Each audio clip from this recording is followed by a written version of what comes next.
Umilaw ang dagundong ng mga kamera sa malaking lobby ng YRC Incorporated Building. Si Adrian Ramos, ang 26 anyos na CEO ng pinakamalakas na kumpanya ng pinansyal sa buong Asia Pacific. Lumabas ng elevator na naka-navy suit. Sobrang astig.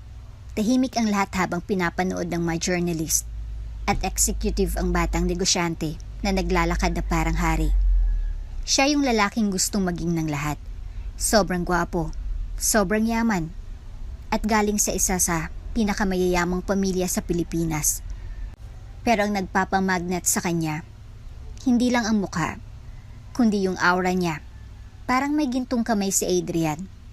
Tumataas yung stocks na ini-endorso niya. Nagiging ginto ang mga kumpanyang hinahawakan niya. At parang kulang pa sa lahat ng binigay ng mundo sa kanya. Mahal niyang pinaka-pinapangarap na babae sa bansa, si Selena Alcantara. Supermodel, brand ambassador, yung tipong babae na nagiging balita kahit mag-selfie lang. Saglit lang akong mawawala, business trip lang, sabi ni Adrian habang niyayakap si Selena sa airport. Hinahaplos ang buhok niya. Tapos diretso uwi ako. Gusto ko matuloy yung bakasyon natin. Ngumiti si Selena. Naka-sunglasses sa ilong niyang perpekto. Dapat bumalik ka agad. May mga shoot ako next week. Niyakap siya ni Adrian ng mas mahigpit. Bumulong. Mahal kita. Ngumiti siya.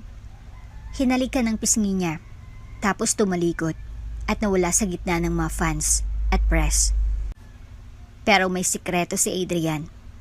Nakatago sa maleta niya ang isang maliit na velvet box.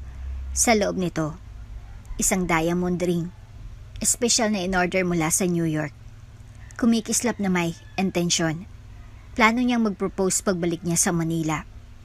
Pero hindi siya nakarating sa restaurant kung saan nakareserba ang mesa nila.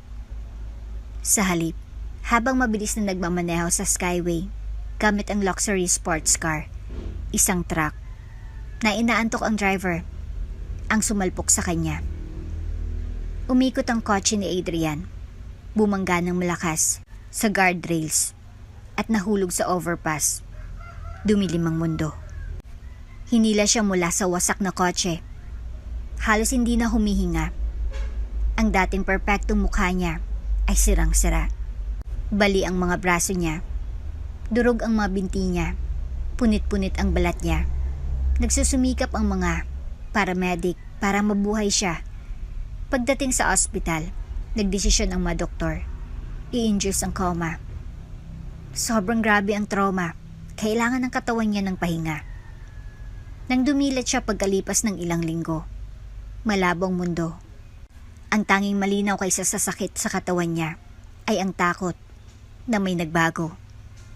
May nagbago nang hindi na maibabalik. Ipinaliwanag ng mga doktor ang katotohanan. Ang mukha niya, ang dating pinupuri sa mga magazine, ay nasira. Mga bali na buto, punit na tissues at sirang muscles ang nag-iwan ng mga peklat. May mga metal rods sa mga binti niya. Nakatali at hindi maigalaw ang mga braso niya. At ang pinakamasamang balita, hindi nila pwedeng operahan ang mukha niya. Hindi pa ngayon. Sobrang lalim ng trauma. Isang maling hiwa lang. Pwede siyang mamatay. Umiyak ang ina niya, si Doña Eloisa. Sa tabi ng kama niya, hawak ang kamay niya. Ang tatay niya, na laging seryosong negosyante, ay tahimik na naglalakad-lakad. Namumula ang mga mata. Pero ang gusto lang ni Adrian ay makita si Selena. Marinig ang boses niya. At nang dumating siya sa wakas, umasa siya. Pero nang magtama ang mga mata niya sa mukha niyang nakabalot sa benda, nawala ang pag-aalala sa mukha ni Selena. Sinubukan niyang itago ang pagkadiri. Pero nakita ni Adrian ang pag-iiba ng labi niya, ang pag-iwas ng mga mata niya. Pero kumapit pa rin siya sa pag-asa. Samahan mo ko. Bulong niya. Hindi siya sumagot. Habang lumilipas ang mga araw, Napansin ni Adrian na dumalang ang mga tawag, maikli ang mga text, bihira ang mga bisita. Isang araw, pagkatapos ng ilang linggong katahimikan, naglakas loob siyang tawagan si Selena. Umupo siya sa kama, nanginginig ang kamay, habang dinadial ang number. Selena? Tumigil. Uy, sabi niya, malamig. Miss na kita. Pwede ka bang pumunta dito? Hindi ako pwede, Adrian. Lilipad ako sa Paris next week. Fashion Week. Hintayin kita pagbalik mo. Sabi niya agad. Hindi, Adrian. Butol niya, matigas ang boses. Hindi ko na kaya to. Katahimikan. Sorry. Hindi ko kayang makasama ka. Hindi sa ganitong sitwasyon. Namatay ang linya. Tinitigan ni Adrian ang telepono sa kamay niya. Mas malakas ang katahimikan kaysa sa kahit anong sigaw. Wasak ang katawan niya at ngayon, wasak din ang puso niya. Parang libingan ang katahimikan sa kwarto ni Adrian sa ospital. Malamig, tahimik, walang buhay. Paulit-ulit na tumatama sa isip niya ang mga sinabi ni Selena. Parang masamang panaginip. Hindi ko kayang makasama ka. Hindi sa ganitong sitwasyon. Hindi lang masakit yung mga salitang yon. Parang tinusok yung puso niya. Nahulog yung telepono niya sa sahig. Hindi man lang siya kumurap. Nakatulala lang siya sa kisame. Tanging ang mahinang ingay ng mga makina sa tabi niya ang nagpapatunay na buhay pa siya. Lumipas ang 3 araw. Ayaw niyang magsalita. Lumipas ang 5 araw. Tumigil siyang kumain. Sa 7 araw, pati nanay niya sumuko sa pagdalaw. Ang tatay niya, matagal nang bumalik sa pag-asikaso ng kumpanya. Iniwan si Adrian na kasama lang ang mga nurse na takot pumasok sa kwarto niya. Walang nagtagal sa kanila. Yung iba umiiyak na lumabas. Yung iba, nanginginig lang. Naging anino na lang si Adrian nang dating siya. Yung lalaking kayang kontrolin ang boardroom gamit ang daliri. Ngayon hindi na kayang tingnan ang sarili sa salamin. At ang pinakamasakit, ayaw niya. Yung araw na tatanggalin niya yung benda sa mukha niya. Dapat simula ng paggaling niya. Pero naging araw yun na tuluyan siyang nawasak. Nasa tabi niya ang nanay niya, doktor, at yung huling nurse na natira. Himala na dumating din si Selena, nakaupo sa tabi ng kama, hawak ang kamay niya. Unang beses niya siyang hinawakan ulit pagkatapos ng aksidente. Nandito ako, babe.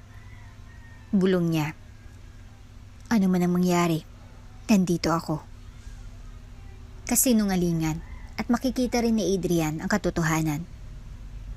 Dahan-dahang tinanggal ng nurse yung gauze na nakatakip sa kalahati ng mukha ni Adrian sa loob ng halos 1 buwan. Bawat layer na natanggal, mas maraming katotohanan ang lumabas. Yung pasa at maga na balat, yung mga peklat ng operasyon, yung baling pisngi na hindi gumaling ng tama, yung dating perpektong mukha na baluktot dahil sa trauma at trahedya. Nang matanggal ang huling piraso, napasinghap si Selena, isang malakas at kusang singhap. Dahan-dahang lumingon si Adrian sa kanya, puno ng marupok na pag-asa ang mga mata. Napaatras si Selena, pilit na tinatago ang takot niya. Oh my God! Inabot ni Adrian yung kamay na hawak niya kanina lang, pero binitaw na siya ni Selena. Kailangan ko ng hangin. Sabi niya, tumayo. Selena, teka lang. Garalgal niyang sabi. Pero palabas na siya ng pinto. Daang-daang iniharap ng doktor yung salamin sa kanya. Tag-alangan si Adrian. Gusto niyang sumigaw. Basagin yung salamin bago niya makita. Pero huli na. Nakita niya. Yung refleksyon na nakatingin sa kanya. Hindi lang pangit. Hindi niya makilala. Yung dating mapagkakatiwala ang mga mata. Walang laman. Yung bibig. Tahi-tahi. At may mga peklat. Medyo nakalaylay ang isang gilid ng mukha niya dahil sa damage sa nerves. At may mahabang peklat sa panga niya, parang malupit na pirma ng tadhana. Hindi, hindi, hindi! Sigaw ni Adrian. Itinulak yung salamin sa tray. Nabasag ito sa sahig. Kumalat ang mga bubog, parang nabasag ang katinuan niya. Pinunit niya yung mga wire na nakakabit sa katawan niya. Sumisigaw. Alisin niyo to! Alisin niyo to sa akin! Dali-daling pumasok ang ibang mga doktor. Sumunod ang mga nurse. Umiyak ang nanay niya. At bago tumalab ang sedatives, nakita niya ang bakanteng pinto kung saan nakatayo si Selena. Alaala na lang ngayon. Lumabo ang mga araw at gabi. Ayaw ni Adrian sa therapy. Ayaw kumain. Ayaw sa kahit sino. Tinakpan niya ang lahat ng salamin sa bahay. Pagkalabas niya ng ospital, sinara ang mga kortina, pinatay ang mga ilaw. Lumipat siya sa madilim na master bedroom ng mga Ramos Estate. Isinara ang mundo. Nagmamakaawa ang nanay niya na magsalita siya. Please, Adrian, huwag mong gawin to sa sarili mo. Wala siyang sinabi. Nagsimula nang mag-resign ang mga staff niya. Sinigawan niya ang mga sinumang lumapit. Nagbato siya ng mga plato, naghagis ng mga gamit, lalo pang tumahimik at lumungkot ang bahay sa bawat linggo. Isang araw, dahan-dahang pumasok ang matagal niya ng assistant na si Maya. May dalang tray ng pagkain at gamot. Sir, sabi ng doktor niyo, kailangan niyo ng mag-physical therapy. Humihina na ang muscles niyo. Hindi kayo makakalakad kung umalis ka. Ungol niya. Pero, sabi ko, lumabas ka. Sigaw niya. Maulap ang umaga at makapal ang hamog. Habang nakatayo si Maya sa labas ng malaking bakal ng gate ng Ramos Estate, hawak ang envelope at puno ng desperasyon. Lumalala ang kondisyon ni Adrian, physical at emotional. At kung walang tutulong agad, natatakot si Maya na baka mas marami pa siyang mawala, hindi lang ang kakayahang maglakad. Tiningnan niya ang pangalan na nakasulat sa mga dokumento. Camille Santos, registered nurse and licensed physical therapist. Inirekomenda ng isang kilalang ospital na humahawak ng pinakamahirap na pasyente. Sabi nila si Camille Daway, miracle worker. Pero nagdududa si Maya. Paano ba naman 5 nurse at 3 therapist na ang sumuko kay Adrian? Yung iba sa kanila may pasa, yung iba emotional, yung iba physical. Pero si Camille na lang ang huling pag-asa niya. Dumating ang nurse eksaktong alas 9 ng umaga. Nakatali ang buhok, seryosong hitsura, at suot ang puting uniforme na parang baluti. Magandang umaga. Bati niya, kalmado at professional ang boses. Ngumiti ng kinakabahan si Maya. Salamat sa pagpunta mo, Nurse Camille. Ipinagkibit balikat ni Camille. Camille na lang. Nabrief na ako sa kaso. Sobrang hirap. Madaling magalit. Ayaw magpa-therapy. Emotional na unstable. Mas malala pa dyan ang hinahawakan ko. Kumurap si Maya. Parang nakaka-encourage naman yata yon. Pumasok sila sa estate at dumaan sa madilim na koridor. May mga family portrait at may mga telang nakatakip ng mga furniture. Tahimik na inoobserbahan ni Camille ang lahat. Ang katahimikan, ang amoy ng lumang hangin, ang makakapal na kortina na nakatakip sa araw. Huminto si Maya sa harap ng malaking mahogani na pinto. Nasa loob siya. Paalala lang, ayaw niya ng bisita, lalo na ang mga bagong muka. Baka sumigaw siya o magbato ng gamit. Huwag mong personalin. Ngumiti si Camille.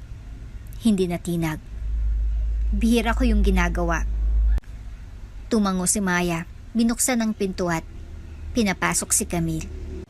Sa loob, nakaupo si Adrian sa wheelchair, nakatalikod sa pinto.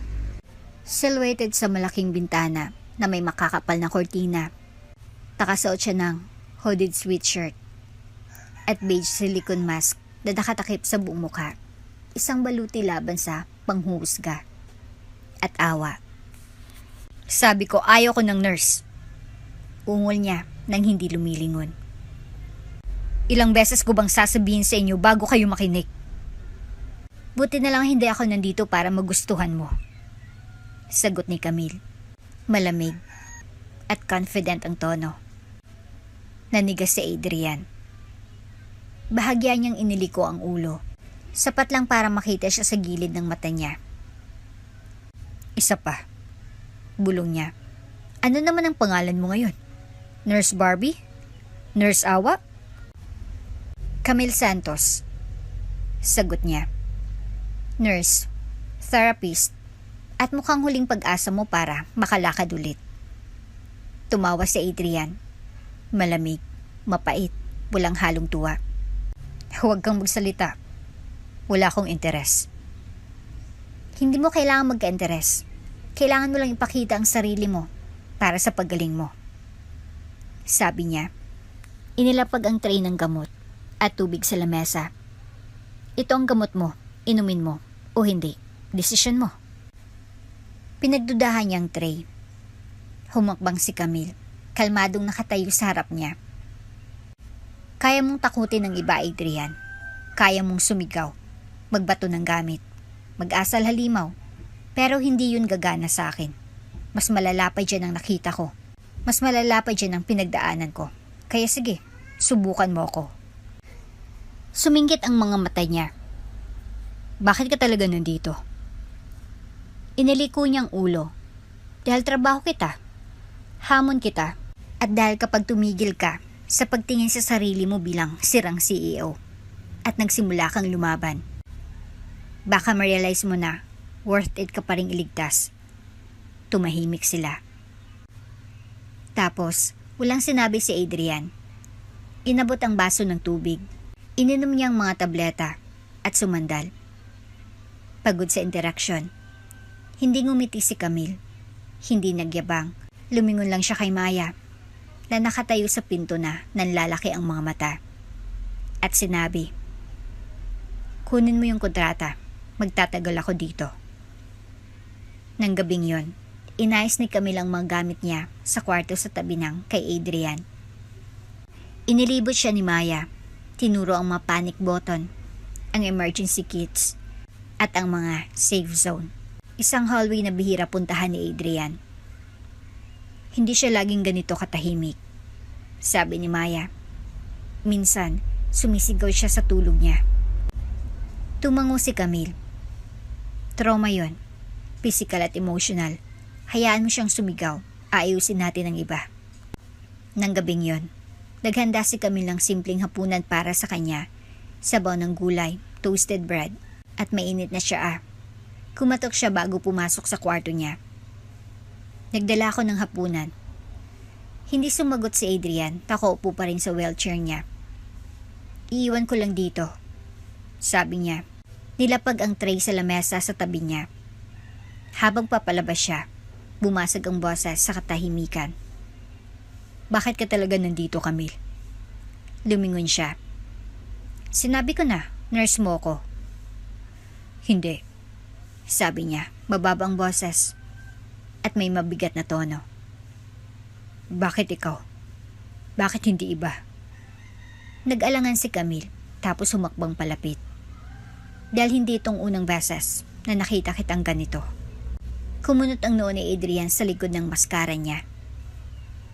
Hindi mo na siguro natatandaan, pero ilang taon nang nakalipas. Ako ang nurse na naka-assign sa lolo mo. Dumadalaw ka tuwing weekend. Tinutulungan mo siyang kumain. Nagkukwento ka sa kanya. Nakaupo ka sa tabi ng kama niya ng ilang oras. Hindi sumagot si Adrian, pero may nagbago sa postura niya. Ako yung tahimik na nurse na nanonood sa sulok. Ako yung gumawa ng kape mo, minsan. At ako yung niningitian mo noong walang ibang gumagawa nun. Tumalikod siya. Tahimik ulit. Hinahangaan kita, Adrian. Mabait ka, confident, puno ng buhay. Hinangaan kita noon. At ngayon, Buntong hininga niya. Mas malumanay ang boses. Gusto kitang tulungan na makabalik sa dati. Nanigas ang balikat ni Adrian. Wala siyang sinabi. Tumalikod si Camille sa pinto. Hindi mo ako kailangang magustuhan. Pero matututo kang lumaban ulit. Dahil hindi ako susuko sa'yo. Kaya't sumuko ka na sa sarili mo. Tahimik niyang sinara ang pinto. Iniwan si Adrian na mag-isa kasamang mga salita niya. At sa unang pagkakataon sa loob ng ilang linggo, ang binti ng bagong bagay. Hindi pag-asa. Hindi pa. Pero baka ang posibilidad nito. Isang linggo mula nang magsimula si Camille sa pagtira sa Ramos Estate. Araw-araw, parang orasan, pumapasok siya sa kwarto ni Adrian. Dala ang gamot. Malumanay pero matigas ang boses. Hindi natitinag na kagustuhang manatili. 2 araw nang hindi nagbabato ng baso si Adrian, na ayon kay Maya, himalayon. Pero hindi pa rin siya masyadong nagsasalita. Iniiwasan niyang mga salamin. Ayaw niyang tumingin ng diretso kay Camille. Lalo nang payagan siyang simulan ng physical therapy. Pero hindi natinag si Camille. Hindi lagi nagsisimula sa kilos ang pag-unlad. Sabi niya kay Maya, habang nag-aalmusal sila isang umaga. Minsan, nagsisimula ito sa presensya at katahimikan. Nang hapon na yon, kumatok si Camille sa pinto ni Adrian, dalang nakatiklop na tuwalya at set ng resistance bands. Dala kong gamit mo para sa therapy. Sabi niya, gaya ng dati, hindi naghintay ng permiso para pumasok. Hindi sumagot si Adrian. Nakaupo siya sa bintana, nakatalikod sa kanya, nakatingin sa masukal na hardin. Nakasuot ng maskara niya. Nakalaylay ang mga braso sa armrest ng wheelchair niya. Alam kong iniisip mong sinasayang kong oras mo. Patuloy ni Camille, nilapag ang mga gamit. Pero hindi ako nandito para palakarin ka ulit, Adrian. Nakuha nun ng atensyon niya, dahan-dahan niyang iniliko ang ulo niya. Nandito ako, malumanay na sabi ni Camille. Para balang araw, ikaw ang gustong maglakad ulit. Umiwas ng tingin si Adrian, naninigas ang panga. Umupo si Camille sa upuan malapit sa kanya. Alam mo ba kung anong nakikita ko kapag tumitingin ako sa'yo? Hindi ang maskara, hindi ang mga peklat. Nakikita ko ang taong buhay pa, taong may pangalawang pagkakataon, at ang taong masyadong galit para ma-realize yun. Tumawa siya ng mapakla, pero walang sinabi. Sumandal siya. Hindi mo ako matatakot, Adrian. Hindi ang mga tantrums mo, hindi ang katahimikan mo, at lalong hindi ang mga peklat mo. Sa wakas, humarap siya sa kanya. Buo na, at tinanggal ang maskara. Ang mukha niya, na dating hinahangaan, mayroon ng jog line sa pisngi. Bahagyang nakalaylay ang kanang mata niya. Hindi pantay ang mga labi niya. May malalim na kulubot sa noo niya, siguro dahil sa injury. At sa ilang buwang pagkunot ng noo. Hindi natinag si Camille, hindi kumurap. Ngumiti siya na parang walang nakikitang kakaiba. Adrian ka pa rin. Malumanay niyang sabi. Siyang lalaking tumutulong sa lolo niya kumain ng sabaw, gamit ang nanginginig ng mga kamay. Naalala ko yon. Nag-alangan ang ekspresyon niya. Talaga? Naalala mo yun? Tumango siya. Siyempre, ako ang nagtitimpla ng kape mo. Gusto mo yun na black na may konting cinnamon. Kumurap si Adrian. Ikaw yung babae na nanginginig ang makamay. Tumawa si Camille. Oo, at yung nakatapon ng sabaw sa sapatos mo minsan. Hindi ka malang nagalit. Sabi mo lang, huwag kang mag-alala. Kailangan din naman nilang labhan. Bahagyang ngumiti si Adrian pero nawala rin agad. Bakit mo tinanggap ang trabahong to? Tahimik niyang tanong. Nag-alangan si Camille tapos sumagot ng totoo. Dahil hinangaan kita noon at dahil gusto kong maniwala na nandun ka pa rin kahit saan.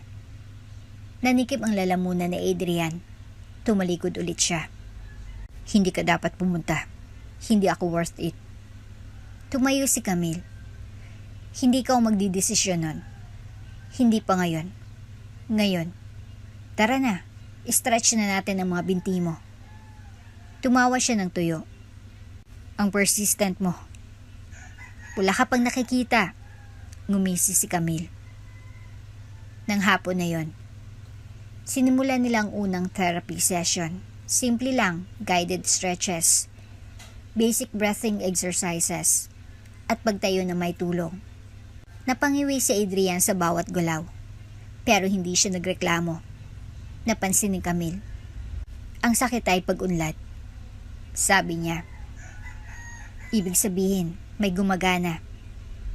Nakalimutan ko na kung anong pakiramdam nun. Bulong ni Adrian. Maalala mo rin. Tiniyak ni Camille. Muscle memory. Kung paano maglakad. Kung paano ngumiti. Tumingin siya kay Camille. Nakalimutan ko rin yun. Huminto si Camille. Tapos malumanay na sumagot. Kung ganun, pag-aralan natin ulit ng sama-sama. Sa mga sumunod na araw, sinunod ni Camille ang mahigpit na routine. Therapy sa umaga, paglalakad sa hallway sa tanghali. Magaan na usapan habang kumakain. Mas nagsimula ng sumagot si Adrian. Minsan may sarcasm, madalas may pag-iingat na interes. Isang maulan na gabi, nakaupo sila sa parlor. Tumutugtog si Camille ng classical music sa phone niya habang humihigop ng sabaw si Adrian. Naisip mo ba kung anong mangyayari kung hindi ka sumakay sa kotse na yon? Tanong niya, hindi tumitingin sa kanya. Palagi. Pag-amin niya. Pagpupropose sana ako. Tumingin si Camille. Kay Selena? Tumango siya. Nasa akin ang singsing. Suot ko pa nga ang suit. Hindi niya alam yun. Ibinaba ni Camille ang tingin niya. Pasensya na. Iniwan niya ako, Camille. Hindi ko siya masisisi sa pagkatakot. Pero sinisisi ko siya sa pagsuko. Dapat lang, sabi ni Camille. Dahil hindi ka namatay, nabuhay ka, ibig sabihin, deserve mo ang taong mananatili. Matagal siyang tinitigan ni Adrian. Nanatili ka. Ngumiti si Camille. Oo, at hindi ako pupunta kahit saan. Nang gabing yon, pagkatapos pumasok ni Camille sa kwarto niya, tinitigan ni Adrian ang refleksyon niya sa salamin ng bintana. Nakapatong ang maskara niya sa bedside table. Sa unang pagkakataon sa loob ng ilang buwan, hindi niya naramdaman ang kagustuhang magtago. Sa halip, bumulong siya sa tahimik na hangin. Camille. At sa unang pagkakataon mula nang maaksidente siya, nakaramdam siya ng parang pag-asa. Maaliwalas ang umaga nang pumasok si Camille sa kwarto ni Adrian na may dala ng kanyang karaniwang kalmadong enerhiya. May dalang tray ng almusal sa isang kamay at notebook sa isa. Kumatok siya bago pumasok. Isang ugali na patuloy niyang ginagawa kahit hindi na tumututol si Adrian sa presensya niya. Nagulat siya. Nakaupo si Adrian ng tuwid. Nakapatong ang mga braso sa hita niya. Ang mukha niya, hindi pa rin nakamaskara.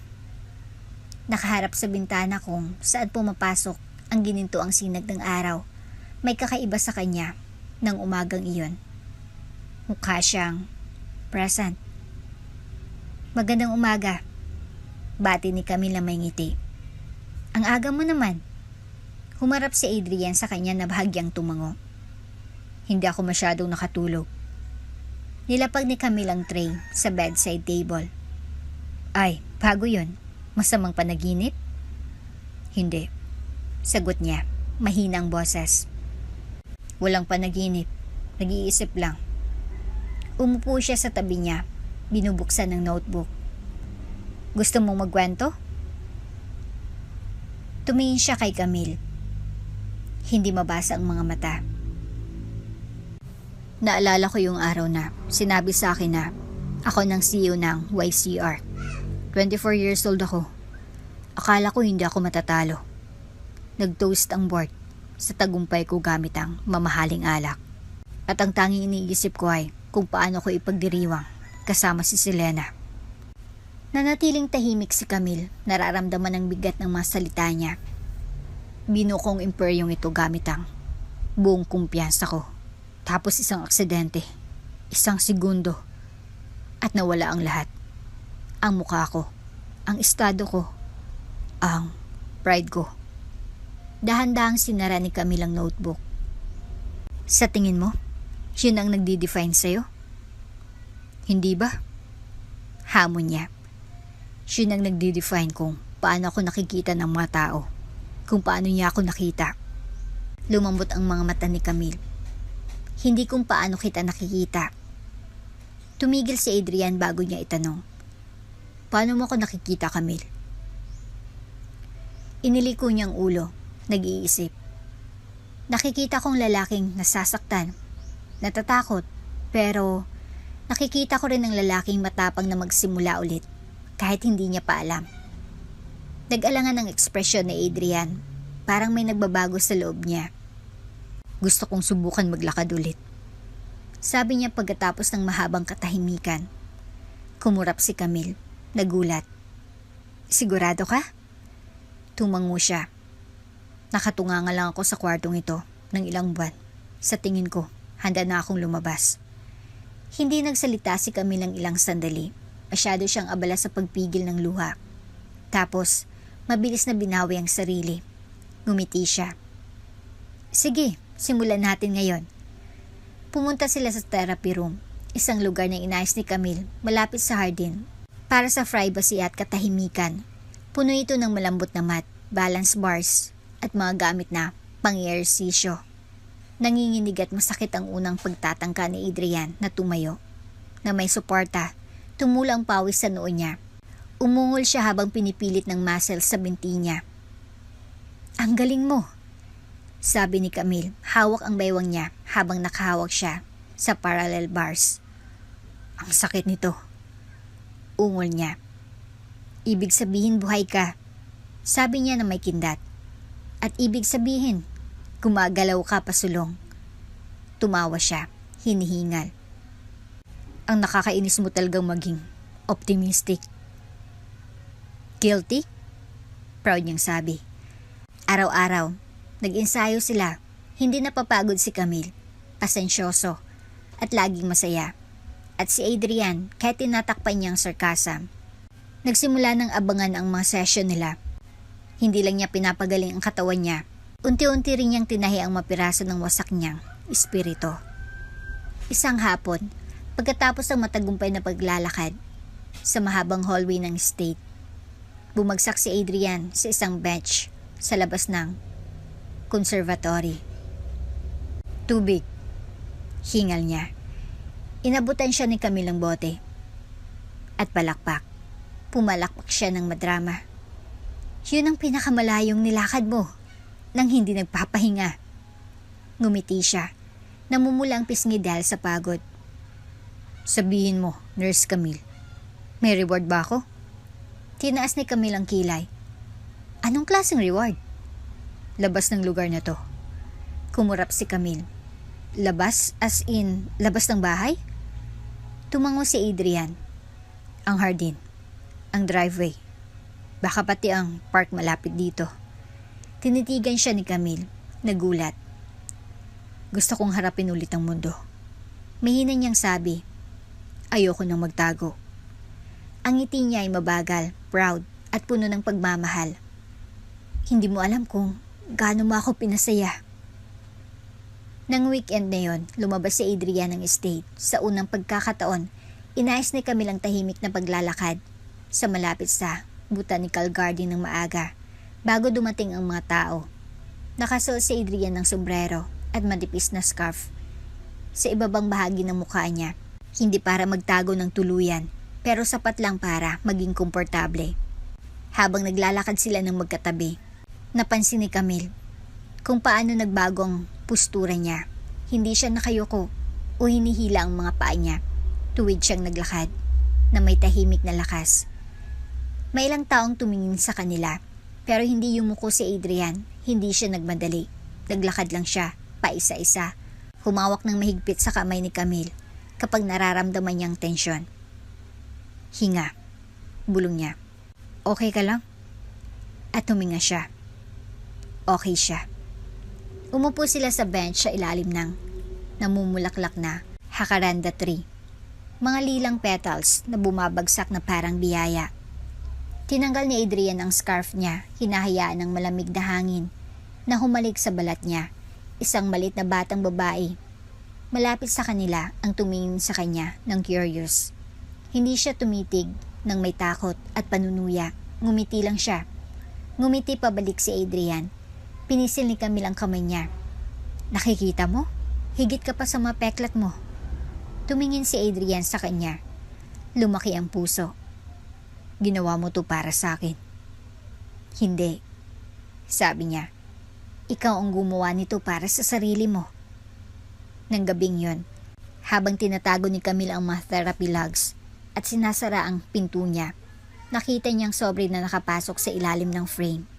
Binuksan niya ito at nakita ang sulat kamay na mensahe. Ngayon, ginawa kong unang hakbang ko palabas at hindi ito nakakatakot. Maganda ito. Salamat sa pagiging liwanag ng pakiramdam ko ay puro dilim. Adrian. Idinikit ni Camille ang sulat sa dibdib niya. Tumutulo ang luha sa mga mata niya. Sa unang pagkakataon sa loob ng mahabang panahon, hindi niya naramdaman na nurse o therapist lang siya. Naramdaman niya na parte siya ng mas malalim na bagay. Isang bagay na nagpapagaling. Isang bagay na puno ng pag-asa. Hindi nakala ni Adrian kung gaano kapayapa ang simpleng almusal hanggang sa tahimik na linggo ng umaga na yon. Presko ang hangin sa estate.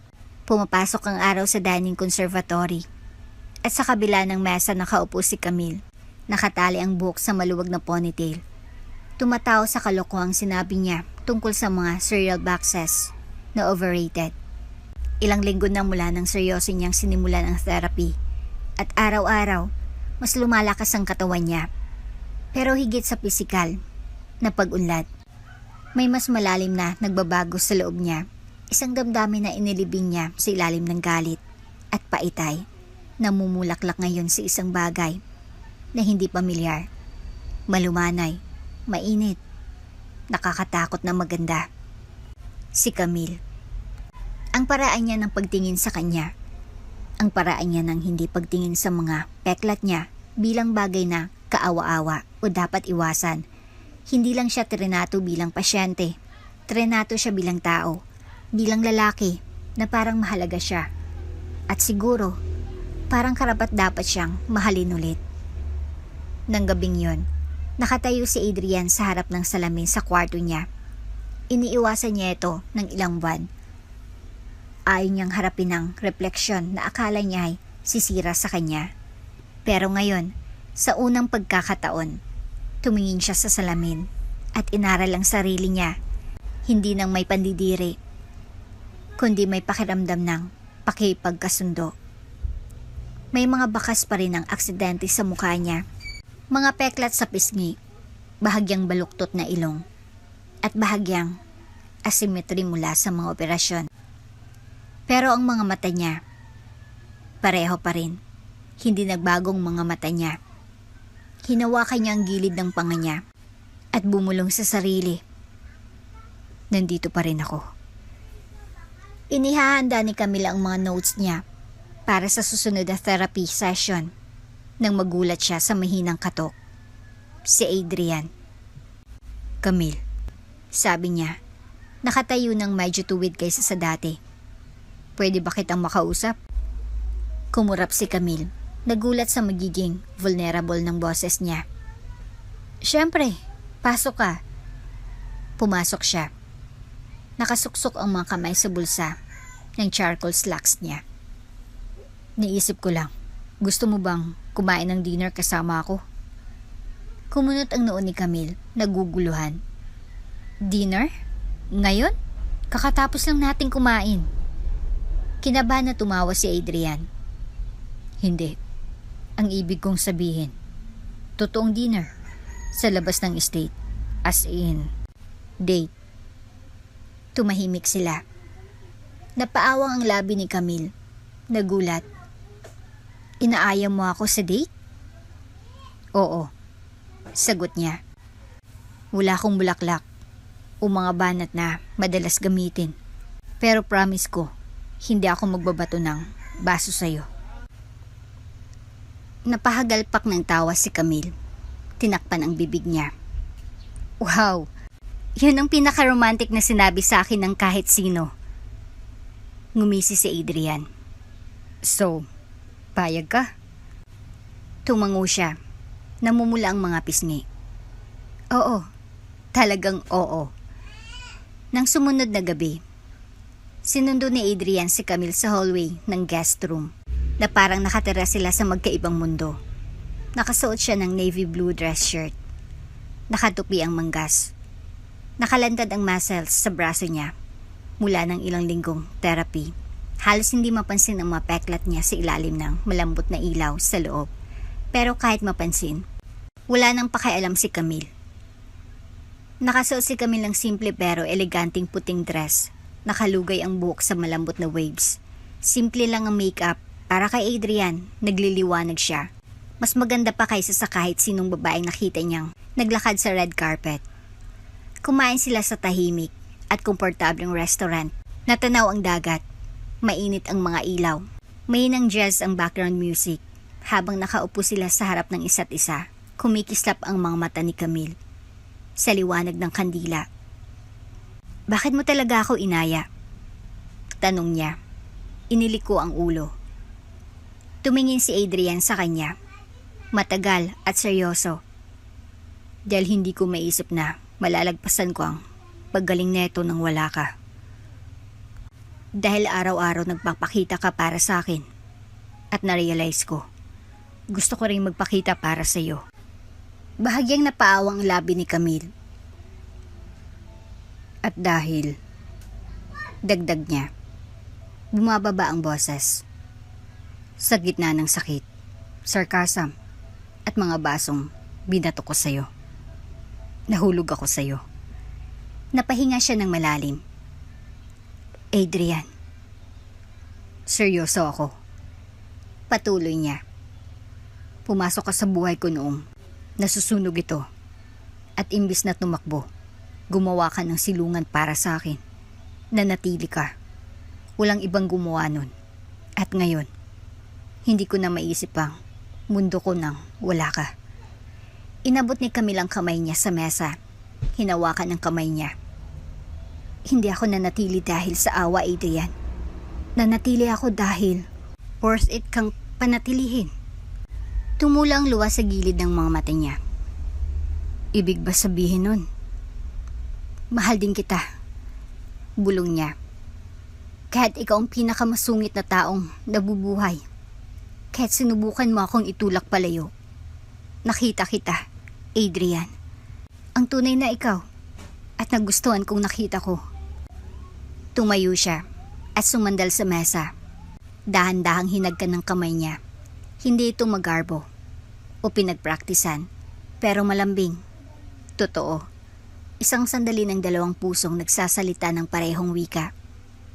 Nang gabing iyon, nagbalik sila sa estate.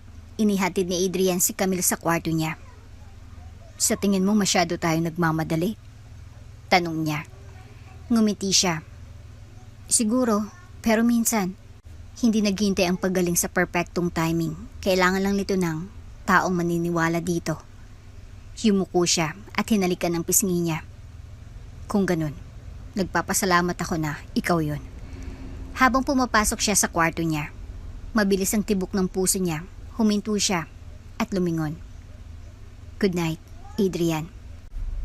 Good night, Camille ko. Sa unang pagkakataon sa loob ng napakatagal na panahon, nakatulog si Adrian nang walang bangungot. Nakaupo si Adrian sa bintana ng home office niya, nakatanaw sa papalubog na araw sa Manila. Iniikot niya ang ballpen sa mga daliri niya. Malalim ang iniisip, may mga anino pa rin ng nakaraan niya. Hindi lang sa mapeklat sa mukha niya, kundi sa emosyonal na pagkawasak pagkatapos ng aksidente. Pero, ang pagmamahal ni Camille ang nagbigay sa kanya ng mas malakas pa kaysa sa inaasahan niya. Linaw. Panahon na para pakawalan ng pait na inilibing niya.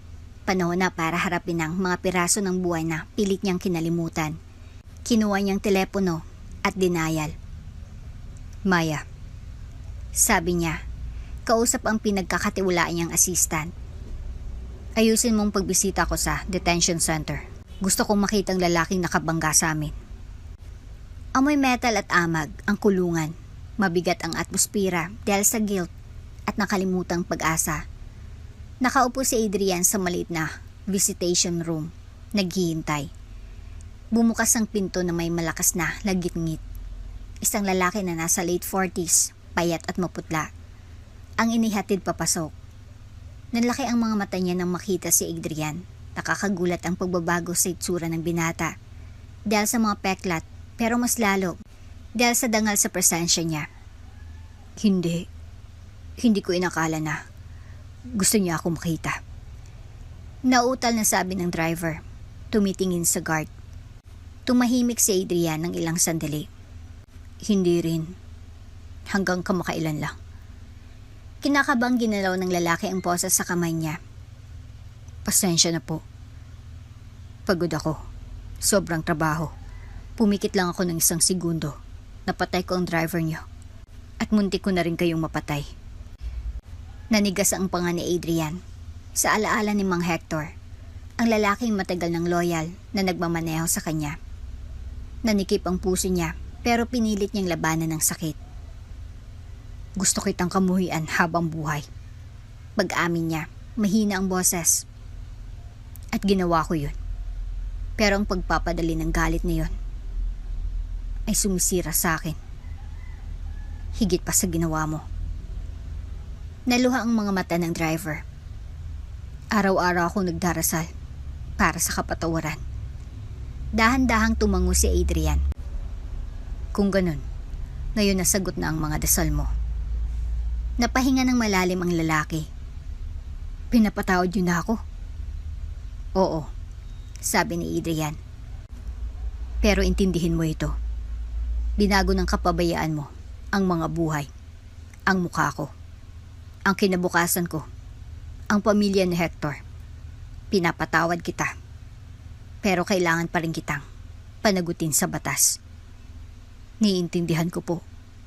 Bulong ng lalaki. Nag-aalak ko ng pinasyal na tulong sa asawa at mga anak ni Hector. Patuloy ni Adrian. At ikaw, magpapadala ako ng abogado para makatulong na mabawasan ang sentensya mo. Lalo na kung naging unfair ang lugar na to sa'yo. Pero huwag mong ipagkamali ang awa ko sa pagkalimot. Hindi po, sir. Hindi po. Habang tumatayo si Adrian para umalis, tinawag siya ng driver. Nanginginig ang boses. Salamat sa pagbibigay sa akin ng pagkakataon na makabawi. Nang hapon na yon, dumating si Adrian at Camille sa isang maliit at simpleng bungalow sa Quezon City.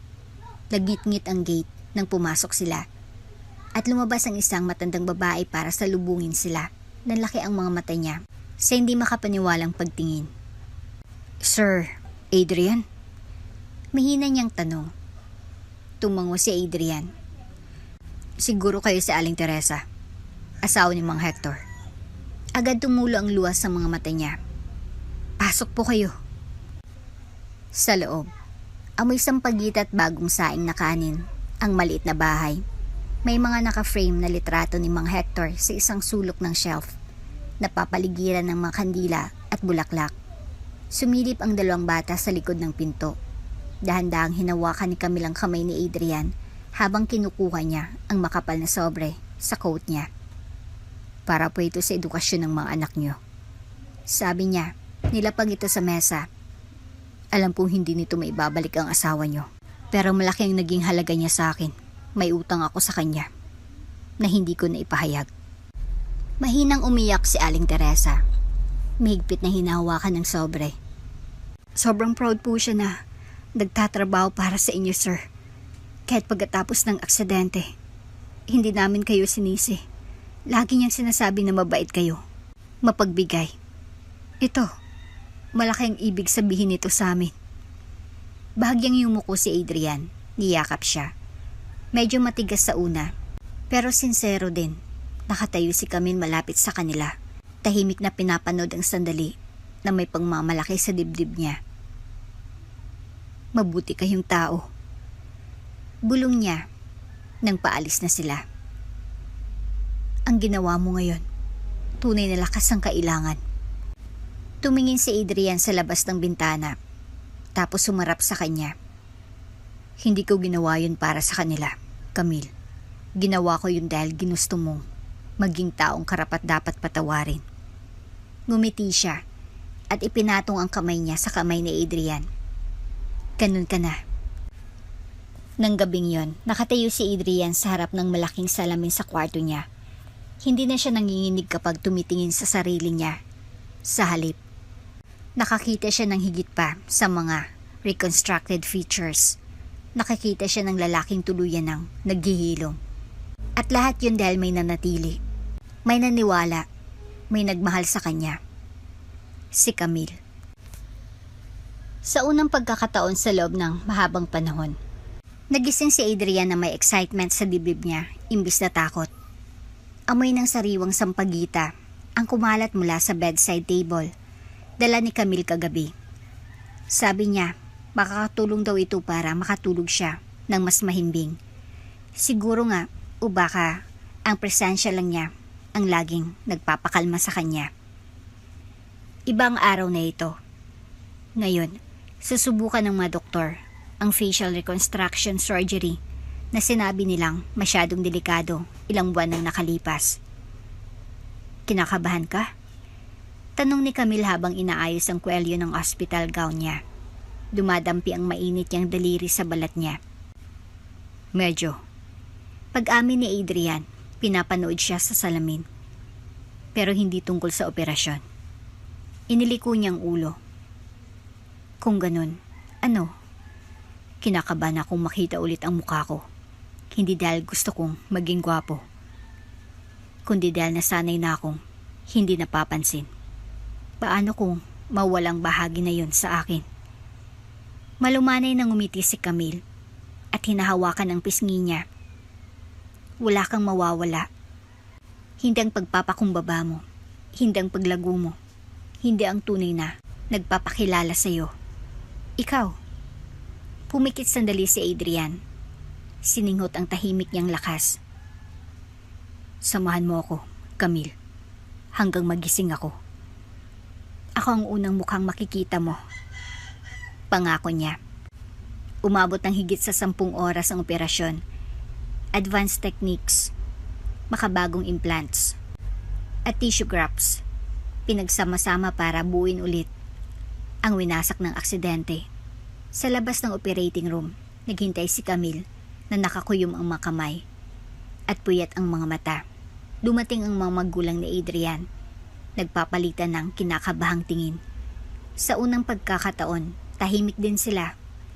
Nang lumabas na sa wakas ang surgeon, nagbigay siya ng pagod pero nagtatagumpay ng ngiti. Matagumpay ang operasyon. Anunsyo niya. Magkakaroon pa rin ng mga peklat pero mukha na siyang siya ulit. Naluha si Camille habang bumubulong. Salamat. Lumipas ang mga araw. Nanatili si Adrian sa ilalim ng obserbasyon. Walang malay pero stable. Hindi umalis si Camille sa tabi niya. Tapos, isang hapon, kumibot ang madaliri niya. Kumislap ang matalukap ng mata niya. Nagigising na siya. Sumandal si Camille. Mabilis ang tibok ng puso. Adrian? Bulong niya. Dahan-dahang dumilat ang mga mata niya. Nag-a-adjust sa liwanag. Kumurap siya. Tapos ngumiti. Nandito ka pa rin. Sabi ko sa'yo, di ba? Sabi niya. Tumawa habang umiiyak. Anong nararamdaman mo? Parang nabangga ako ng tren. Bulong niya. Pero yung tren na nagdadala sa'yo pa uwi. Kinabukasan, pumasok ang doktor para tanggalin ang banda sa mukha ni Adrian. Nakatayo si Camille sa tabi niya. Mahigpit na hawak ang kamay niya. Humarap si Adrian sa salamin. Nakita niya ulit ang sarili niya. Hindi tuluyang pareho, pero sapat para makilala ang lalaking dati siya at ang naging siya. Ako to. Bulong niya. Ngumiti si Camille. Sabi ko sa'yo, di ba? Gwapo pa rin. Tumingin siya kay Camille. Garal-gal ang boses niya. Nakikita ko lang ang taong maswerte na mahalin mo. Pero bago makasagot si Camille, biglang bumukas ang pinto. At pumasok si Selena. Matangkad, glaramoso, at nakabihis na parang galing sa runway. Nanlaki ang mga mata niya nang makita si Adrian. Oh my God! Bulong niya. Humahakbang palapit. Ikaw, ang gwapo mo. Kusang umatras si Camille. Binitawan ang kamay ni Adrian. Nanigas si Adrian. Anong ginagawa mo dito? Narinig ko ang tungkol sa operasyon. Sabi ni Selena. Nanginginig ang boses. At kailangan kong pumunta. Kailangan kitang makita. Nanatiling tahimik si Camille. Masakit ang tibok ng puso niya sa dibdib. Humakbang palapit si Selena. Nagkamali ako, Adrian. Nagpanik ako. Natakot ako. Pero ngayong nakabalik ka na. Baka pwede tayong... Hindi. Mariing sabi ni Adrian. Kumarap siya. Ano? Hindi ka na pwedeng bumalik sa buhay ko ngayon. Naayos ng mukha ko. Malamig niyang sabi. Nang kailangan kita nang wala ka. Tinignan mo ako na parang halimaw ako. Natakot ako. Ako rin. Putol niya. Pero nanatili si Camille. Hinawakan niyang kamay ko. Nang hindi ko kayang tingnan ng sarili ko. Minahal niya ako. Nang hindi niya kailangan maging perpekto ako.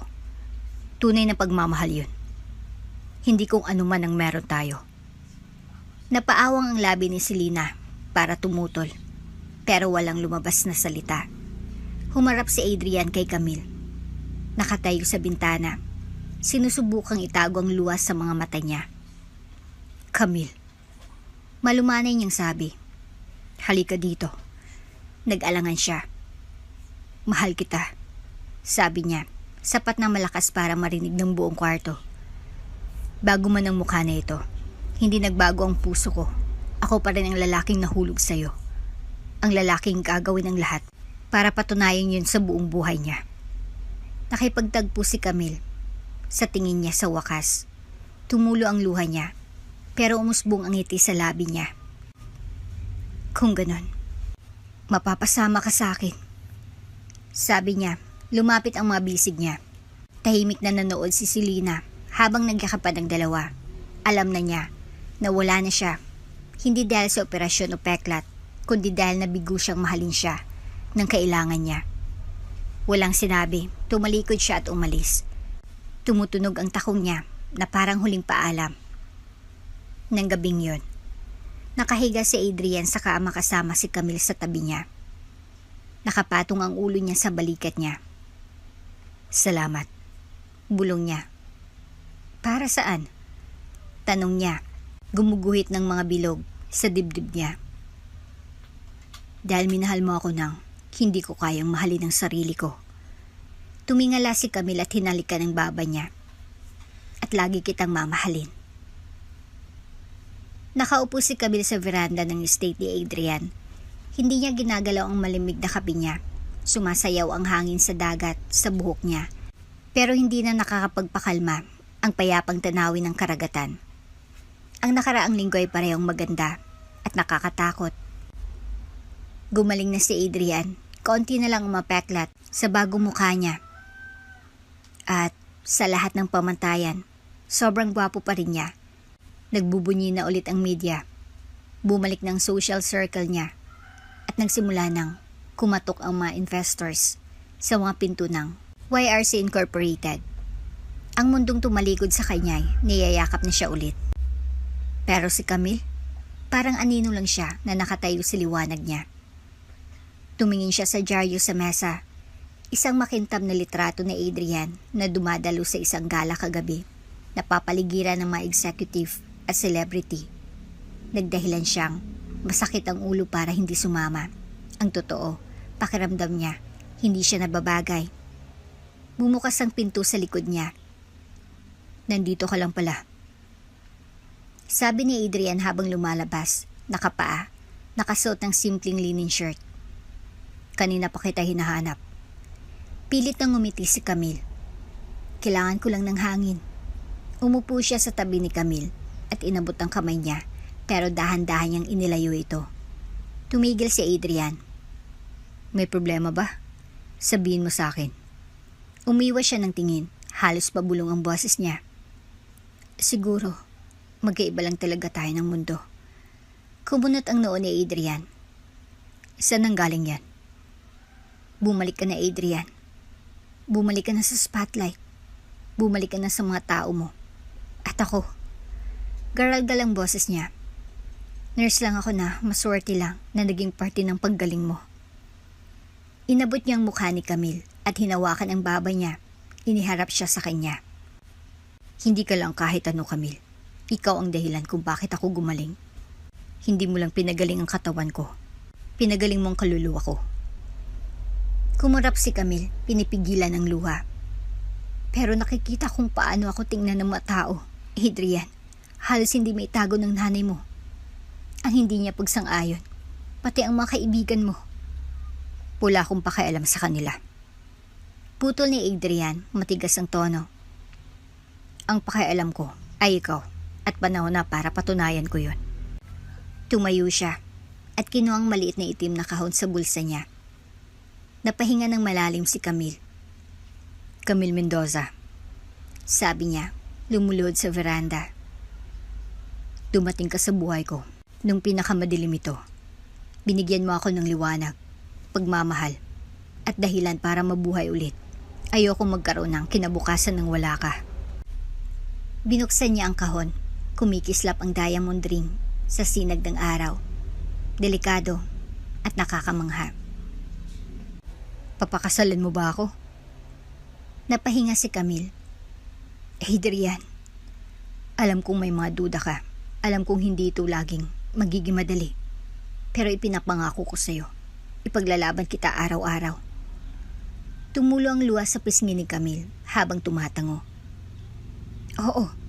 Oo, Adrian. Papakasalan kita. Tumayo si Adrian at isinuot ang singsing sa daliri niya. Tapos niyakap siya ng mahigpit. Hindi mo lang alam kung gaano mo ako pinasaya. Tumawa siya habang umiiyak.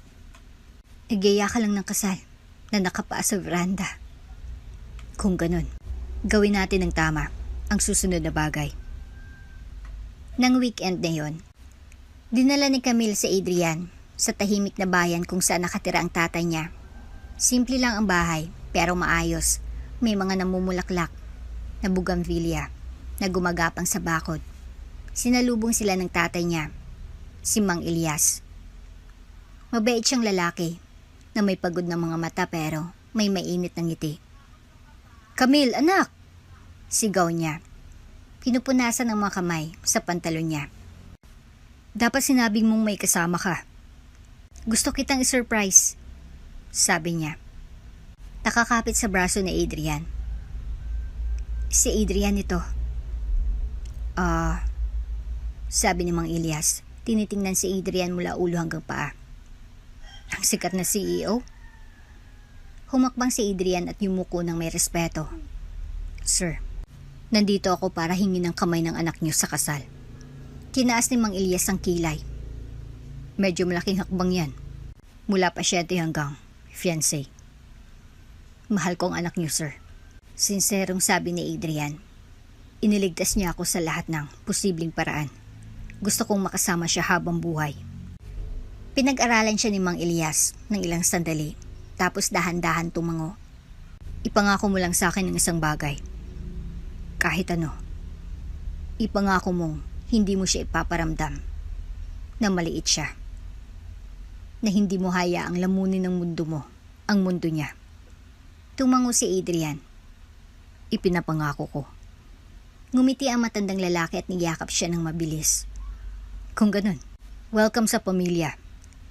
Ngumiti si Camille. Nang gabing yon, habang naglalakad si Adrian at Camille sa ilalim ng mga bituin malapit sa gilid ng property, sumandal siya sa balikat niya. Hindi pa rin ako makapaniwala na totoo to. Bulong niya. Hinalikan ni Adrian ang tutok ng ulo niya. Totoo to. Akin ka. At akin ka.